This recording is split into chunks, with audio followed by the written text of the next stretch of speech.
"Get out, you're broke!" Victoria Harrington shouted as security escorted Charlotte Morgan from the Grand Wellington Hotel. Guests stared as the blonde woman in jeans and bonnet Prado stumbled outside. Minutes later, Christopher Morgan's black sedan pulled up. The hotel's new owner had arrived, and he'd just witnessed his wife's humiliation. Charlotte Morgan tucked a strand of blonde hair behind her ear as she stepped out of the taxi. Pulling her black cap lower over her eyes, she gazed up at the gleaming facade of the Grand Wellington Hotel. Massive crystal chandeliers sparkled through the tall windows, casting a golden glow onto the pristine sidewalk, where uniformed doormen stood at attention. She adjusted her burgundy sweater, smoothed her worn jeans, and hoisted her modest canvas bag onto her shoulder. Charlotte didn't look like the typical Grand Wellington guest, and that was exactly what Christopher had suggested. "Just observe," her husband had said that morning as he kissed her goodbye. "I need honest eyes on this acquisition. The management doesn't know I'm sending you. They've never met either of us." Christopher Morgan had built his hotel empire from nothing, acquiring struggling properties and transforming them into profitable gems. The Grand Wellington was his latest purchase, a once prestigious establishment that had fallen into decline despite its opulent appearance. Charlotte took a deep breath and walked toward the entrance. The doormen exchanged glances, their smiles tightening as they assessed her casual attire. One reluctantly opened the door with a curt, "Welcome to the Grand Wellington," his tone suggesting she might be lost. Inside, the lobby was a testament to old-world luxury: marble floors, gilded mirrors, and plush velvet furnishings. Well-dressed guests milled about, their Louis Vuitton luggage and designer outfits making Charlotte's simple clothing seem even more out of place. At the reception desk, a young man named James Porter looked up from his computer. His professionally pleasant expression faltered when he saw Charlotte.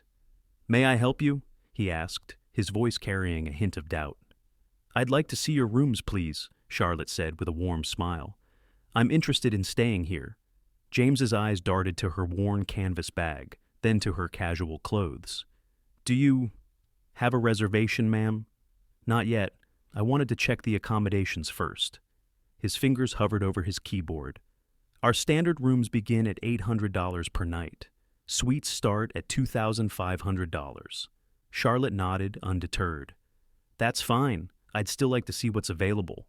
Before James could respond, a sharp voice cut through the conversation. "Is there a problem here?" Victoria Harrington, the hotel's director of operations, approached with measured steps. At 50, she embodied corporate elegance: tailored black suit, pearl necklace, and not a silver hair out of place. Her practiced smile didn't reach her eyes as she assessed Charlotte.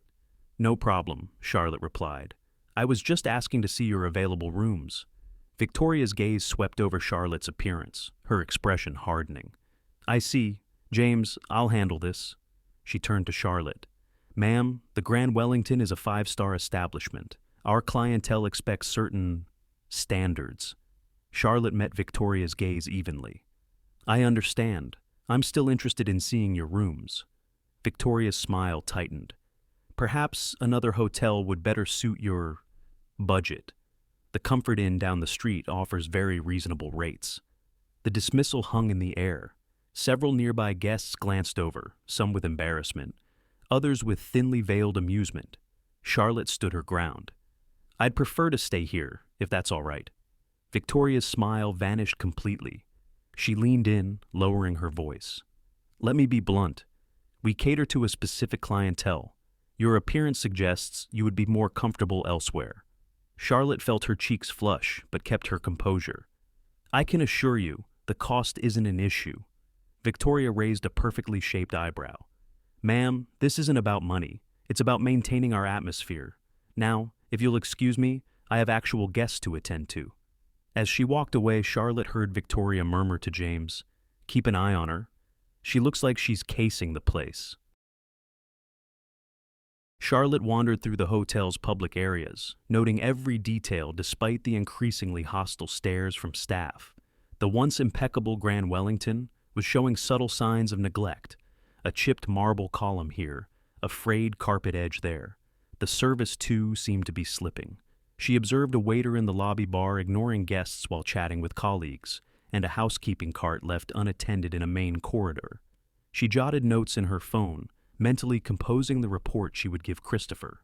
The property had potential, but the management was clearly complacent, prioritizing appearances over actual service. When Charlotte entered the hotel restaurant to inspect the dining facilities, a hostess immediately stepped into her path. "I'm sorry, ma'am, but the restaurant is fully booked for lunch," she said, despite the numerous empty tables visible behind her. "I just wanted to look at the menu," Charlotte explained. "Our menus are for dining guests only," the hostess replied curtly. After 30 minutes of similar treatment throughout the hotel, Charlotte decided to check out the pool area. As she approached the elevator, she noticed Victoria Harrington watching her from across the lobby. The woman's lips were pressed into a thin line as she whispered to Eleanor Montgomery, the hotel's director of hospitality, and pointed in Charlotte's direction. Before Charlotte could reach the elevator, Victoria intercepted her, with Eleanor and 2 security guards, Marcus Bailey and Nicole Peterson, following closely behind. "Ma'am, I need to speak with you," Victoria said, her voice cold and professional. "Several guests have expressed concern about your presence. Unless you're checking in right now, I must ask you to leave." Charlotte felt all eyes in the lobby turn toward them. "I haven't done anything wrong," she said calmly. "I'm considering booking a room." Victoria's laugh was short and dismissive. "Please, we both know that's not true." She gestured to the security guards. "Please escort this woman out." Marcus and Nicole moved forward, positioning themselves on either side of Charlotte. "This is unnecessary," Charlotte insisted. "I'm a potential guest touring the facilities." "A potential guest would have made an appointment," Victoria replied. "A potential guest wouldn't be wandering around taking pictures and notes. A potential guest would be dressed appropriately." Charlotte felt her face flush. "Are you refusing me service because of how I'm dressed?" "I'm refusing you service because you're disrupting our environment," Victoria said loudly enough for everyone to hear. "The Grand Wellington has standards to maintain." Several onlookers had gathered, including James from reception and a handful of curious guests. The humiliation burned through Charlotte as the security guards took her by the elbows. "Please come with us, ma'am," Marcus said, his grip firm but not painful. "This is ridiculous," Charlotte protested. "I want to speak to the manager." Victoria's smile was razor sharp. "I am the manager, and I've made my decision." As they walked Charlotte toward the exit, Victoria continued. "This is a hotel for people who can afford luxury, not for window shopping or whatever it is you're doing. Perhaps next time, dress for the occasion." The lobby had gone quiet, all eyes on the unfolding scene. Charlotte felt a mixture of anger and embarrassment wash over her. Christopher had warned her that the management needed an overhaul, but she hadn't expected this level of rudeness. At the grand entrance, Victoria stepped in front of Charlotte one last time, straightening her pearl necklace as she delivered her final insult. "We've had your type before," she said with a condescending smile, "coming in to gawk at how the other half lives. It's pathetic, really." Charlotte met her gaze evenly. "You might regret this." Victoria's laugh echoed across the marble floor. "I doubt that very much." The doorman watched impassively as the security guards led Charlotte to the hotel entrance. Victoria Harrington followed, clearly intent on making a spectacle of the ejection. A crowd had gathered, staff members, curious guests. Even the bartender had abandoned his post to witness the drama. At the front doors, Victoria stepped forward for one final humiliation. "Let me make something perfectly clear," she announced loudly, her voice echoing through the now silent lobby. "The Grand Wellington is a premier establishment. We have celebrities, executives, and royalty among our clientele. We cannot accommodate—" She waved a dismissive hand at Charlotte's attire. "Just anyone who wanders in off the street." Charlotte stood her ground. "You're making a mistake." Victoria's laugh was cold and cutting. "The only mistake was the doorman letting you in." She turned to the gathered crowd with a theatrical sigh. "This happens occasionally. People think they can just walk in and experience luxury without paying for it." The security guards shifted uncomfortably, perhaps sensing that the situation had escalated beyond a routine removal. "Ma'am," Marcus began, "maybe we should—" "Get her out," Victoria snapped. "I have a meeting with our owner this afternoon, and I won't have this place looking like a homeless shelter when he arrives." The security guards resumed their positions on either side of Charlotte. As they prepared to escort her through the doors, Victoria delivered her final blow. "Get out, you're broke!" she shouted, loud enough for everyone in the lobby to hear. Go find a motel that matches your budget. A few gasps rippled through the crowd. Even James, the receptionist, looked uncomfortable now. But no one intervened as the guards pushed Charlotte gently but firmly through the revolving doors and out onto the sidewalk. Charlotte stumbled slightly, regaining her balance as the doors swung shut behind her. Through the glass, she could see Victoria smirking triumphantly, already turning back to address her audience.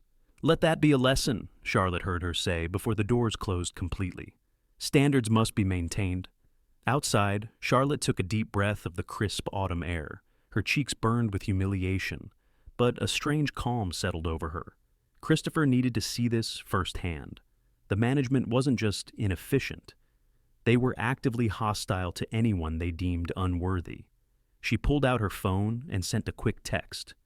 "You won't believe what just happened. How close are you?" The response came immediately. "2 minutes away. What's going on?" Before she could reply, a sleek black sedan pulled up to the curb. The driver stepped out and opened the rear door, revealing Christopher Morgan in an impeccably tailored navy suit. At 45, he carried himself with the quiet confidence of a self-made man. Neither flashy nor imposing, but unmistakably powerful. Charlotte watched as he approached, his expression shifting from curious to concerned as he noticed her standing outside rather than waiting in the lobby as planned. "Charlie? What happened?" he asked, using his pet name for her. His eyes scanned her face, picking up on her discomfort immediately. "I was just thrown out," she replied, keeping her voice steady despite her lingering anger. "Apparently, I don't meet their standards." Christopher's expression darkened. "What do you mean, thrown out?" "The director of operations, Victoria Harrington, had security escort me to the door. She told me to get out because I'm broke. Called me pathetic for trying to see how the other half lives." Christopher's jaw tightened, a muscle working in his cheek, the only outward sign of his growing fury. "Did you tell them who you are?" Charlotte shook her head. "That wasn't the plan. We agreed I'd observe how they treat ordinary guests." "Well," Christopher said, his voice deadly calm, "I think we've seen enough." Inside the Grand Wellington's lobby, Victoria Harrington was still basking in the afterglow of her authority display. She gestured for the gathered staff to disperse. "Back to work, everyone. The show's over." Eleanor Montgomery sidled up beside her. "Don't you think that was a bit harsh, Victoria?" She didn't seem dangerous, just underdressed. Victoria scoffed. "That's how standards slip, Eleanor. You allow one person like that in, and soon the place is overrun. Besides," she checked her watch, "our new owner is arriving soon for the quarterly review. Everything must be perfect." The revolving doors spun again, and Victoria glanced up, her practiced smile already forming. Her expression froze as a distinguished man in a navy suit entered, followed by the blonde woman she'd just ejected. Victoria blinked rapidly, processing the unexpected return. "Security!" she called sharply. "This woman was asked to leave."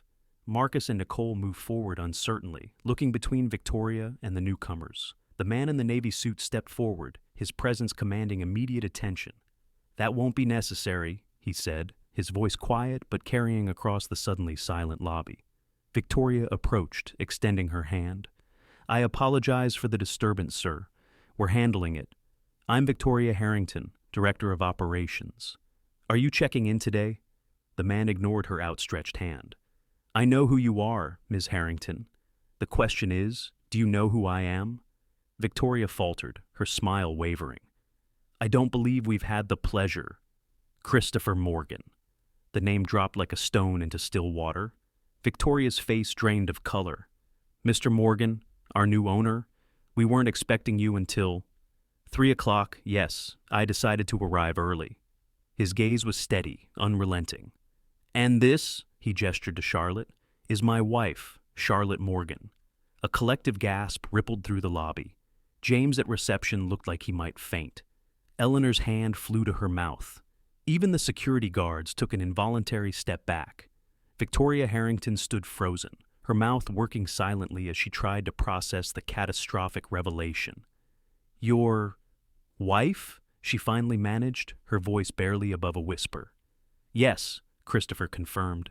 "The woman you just had escorted out of my hotel. The woman you told to get out because she's broke. The woman you called pathetic for wanting to see how the other half lives. Each repeated insult landed like a physical blow. Victoria's face cycled through shock, disbelief, and growing horror. "Mr. Morgan, I had no idea. If I had known—" "That's precisely the problem, isn't it?" Christopher interrupted, his voice deceptively calm. "You believe my wife was someone of no consequence, so you treated her with contempt. Tell me, Ms. Harrington, is that the standard of service at the Grand Wellington? To judge guests by their appearance?" Victoria's professional composure crumbled completely. "Sir, please, there's been a terrible misunderstanding." "No misunderstanding at all," Christopher replied. "In fact, you've been remarkably clear about your values and the culture you've created here." He turned to address the gathered staff, his voice carrying throughout the lobby. "My wife spent the morning observing this hotel, at my request. She was evaluating the property, the service, and the overall experience as an ordinary guest might. What she encountered was discrimination, rudeness, and ultimately, public humiliation." Victoria Harrington stood trembling, her career visibly disintegrating before her eyes. "Mr. Morgan, please allow me to apologize." "You've done enough, Ms. Harrington." He turned to a stunned Eleanor Montgomery. "Are you the director of hospitality?" Eleanor nodded weakly. "Ironic title," Christopher observed dryly. "You stood by and watched this happen?" Eleanor had no response. Christopher's gaze swept across the lobby, taking in every staff member present. "I believe we need to have a company-wide meeting, immediately." The Grand Wellington's elegant conference room had never been so silent. Every department head and staff member stood rigid as Christopher Morgan paced the length of the polished table. Charlotte sat quietly in a corner, observing the proceedings. "I acquired this hotel," Christopher began, "because I believed in its potential. The Grand Wellington was once synonymous with exceptional service and true hospitality. Those days are clearly long gone." Victoria Harrington stared at the table, unable to meet his gaze. Beside her, Eleanor Montgomery dabbed at her eyes with a tissue. The rest of the staff, from James Porter at reception to the security team, looked equally mortified. "What happened today wasn't just a case of mistaken identity," Christopher continued. "It was a systemic failure that reveals a deeply troubling culture. When my wife entered this hotel dressed in casual clothes, she was treated as an intruder rather than a guest." He paused, letting his words sink in. "Ms. Harrington, you didn't just fail to recognize the owner's wife. You failed to recognize basic human dignity. And that is unforgivable in the hospitality industry." Victoria's voice trembled as she finally spoke. "Mr. Morgan, I've devoted 20 years to luxury hospitality. If you just give me the opportunity to make this right—" "That's just it," Christopher interrupted. "You've had that opportunity every day with every guest. Based on what I witnessed today, and my wife's detailed observations from this morning, you've consistently chosen status over service, appearance over authenticity." He turned to face the entire room. How many potential guests have been treated poorly because they didn't look right? How many people have walked away feeling less than because of arbitrary standards that have nothing to do with true hospitality? Nobody answered. The discomfort in the room was palpable. Christopher nodded to his assistant, who distributed folders to each department head. "Inside, you'll find termination notices for Victoria Harrington, Eleanor Montgomery, and both security officers involved in today's incident." Victoria gasped. "You can't be serious." "Completely serious," Christopher replied without hesitation. "Additionally, all front desk staff who witnessed the incident and did nothing will be placed on probation pending further review." James Porter's face crumpled. Several others shifted nervously. Christopher continued. "The rest of you have a choice to make today. The Grand Wellington is about to undergo a complete overhaul, not just of its facilities, but of its culture. Those who understand that true luxury is defined by how we treat all people, not just those in designer clothes, are welcome to remain. Those who don't should tender their resignations immediately." Victoria stood abruptly, her chair scraping against the floor. "This is outrageous. I've managed 5-star properties across 3 continents. You can't dismiss me over one misunderstanding."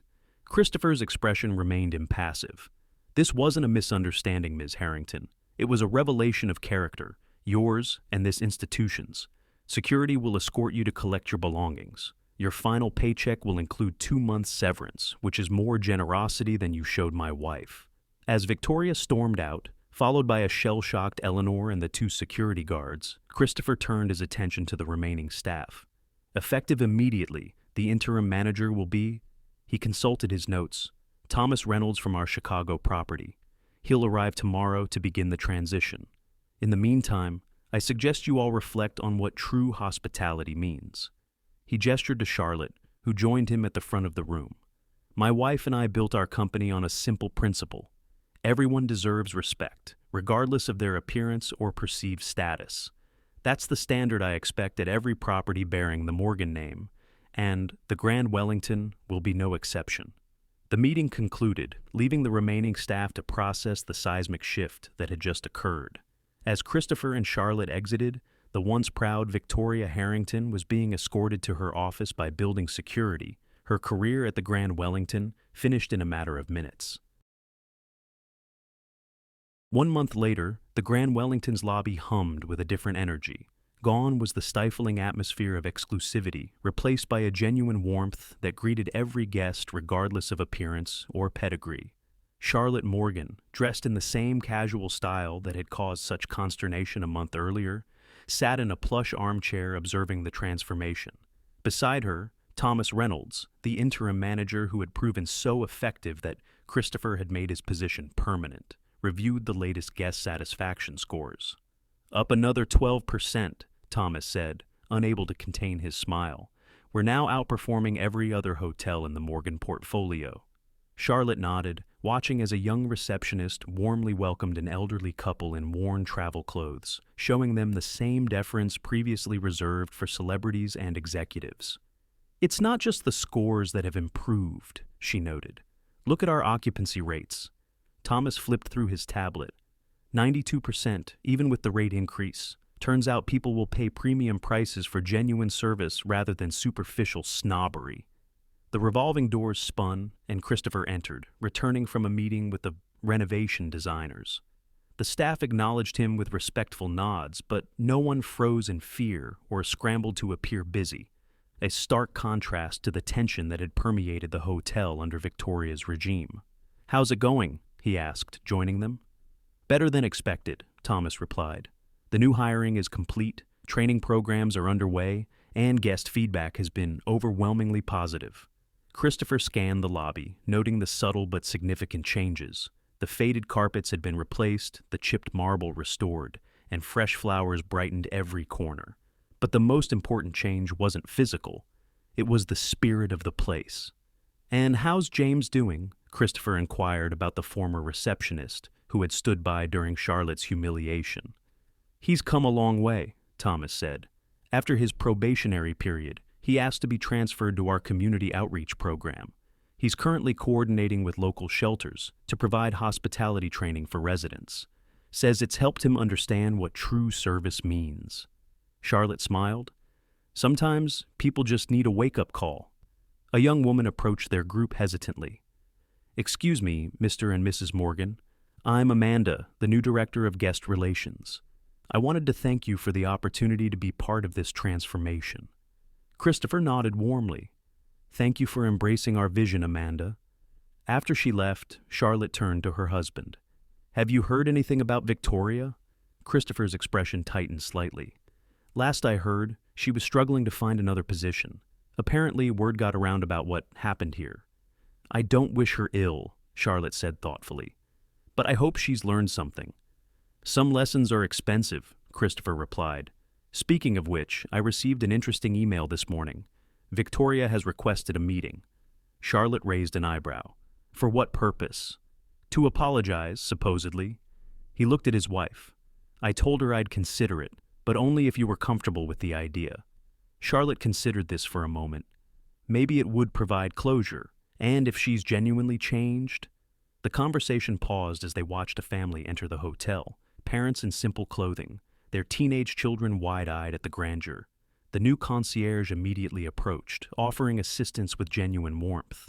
"That," Christopher said, "is what we fought for. Not just a different management style, but a fundamental shift in how we define hospitality." Charlotte squeezed his hand. worth every uncomfortable moment. The private dining room of the Grand Wellington was set for 3 people. Christopher and Charlotte Morgan arrived early, discussing the final details of the hotel's renovation plans. Despite the awkwardness of the upcoming meeting, they were relaxed, confident in the positive direction the property had taken. At precisely noon, Victoria Harrington entered. The month since her termination had left visible marks, her hair less perfectly coiffed, her designer suit replaced by something more modest. The imperious confidence diminished. Still, she held herself with dignity as she approached the table. "Mr. and Mrs. Morgan," she said formally, "thank you for agreeing to meet with me." Christopher gestured to the empty chair. "Please, sit down." An uncomfortable silence settled over the table until Victoria finally spoke. "I want to apologize," she began, her voice steady despite the evident difficulty. "My behavior was inexcusable, not just toward you, Mrs. Morgan, but toward many guests over the years." Charlotte studied the woman who had humiliated her so thoroughly. "What made you request this meeting, Victoria?" "It's been a month." Victoria's carefully composed expression cracked slightly. "The truth? I haven't been able to secure another position. My reputation—" She trailed off. "But that's not why I'm here. Well, not entirely." She took a deep breath. "After losing my job, I had to downsize significantly. I moved to a small apartment in a neighborhood I would have previously considered beneath me. My new neighbors are service workers, teachers, retired people on fixed incomes, not the elite clientele I spent my career catering to." Victoria looked directly at Charlotte. "Last week I attended a community meeting about local development. Nobody there knew about my past. I was just another resident in jeans and a sweater, worried about rising rents. And they welcomed me. They listened to my ideas. They valued my experience." Her voice softened. "It made me realize how wrongly I've judged people based on appearances, and how much I missed by creating those artificial barriers." Christopher and Charlotte exchanged glances. "I appreciate your candor," Christopher said, "but I'm curious what you're seeking from this meeting." Victoria straightened her shoulders. "Not a job, if that's what you're thinking. I understand that bridge is thoroughly burned. I simply wanted to apologize face to face, and perhaps—" She hesitated. "To offer some insights about the previous management structure that might help with your reorganization." Charlotte leaned forward. "Did you learn anything from this experience, Victoria?" "Truly learn?" "Yes," Victoria replied without hesitation. "I learned that true class has nothing to do with clothes or money or status. It's about how you treat people, all people." She smiled ruefully. "A lesson I should have learned long before a public firing at my age." Christopher studied her for a moment. "The hotel industry is forgiving of many things, but not cruelty. However, everyone deserves a second chance to redefine themselves." He slid a business card across the table. "Thomas Reynolds is launching a mentorship program for hospitality students from disadvantaged backgrounds. They need advisors with industry experience. If you're genuinely interested in redemption, that might be a place to start." Victoria picked up the card, genuine gratitude in her eyes. "Thank you. I don't deserve your kindness." "That's the point," Charlotte said gently. "True hospitality isn't about what people deserve. It's about treating everyone with dignity, regardless of what they're wearing or where they come from." Have you ever been judged based on your appearance? Or perhaps you've misjudged someone else? The way we treat people speaks volumes about our character. Remember, true class isn't about designer clothes or expensive jewelry. It's about showing dignity and respect to everyone. If you enjoyed this story, please hit the like button and subscribe to our channel for more powerful tales of justice and redemption. Share in the comments where you're watching from and your thoughts on today's story. Until next time, remember, appearances can be deceiving, but kindness never goes out of style.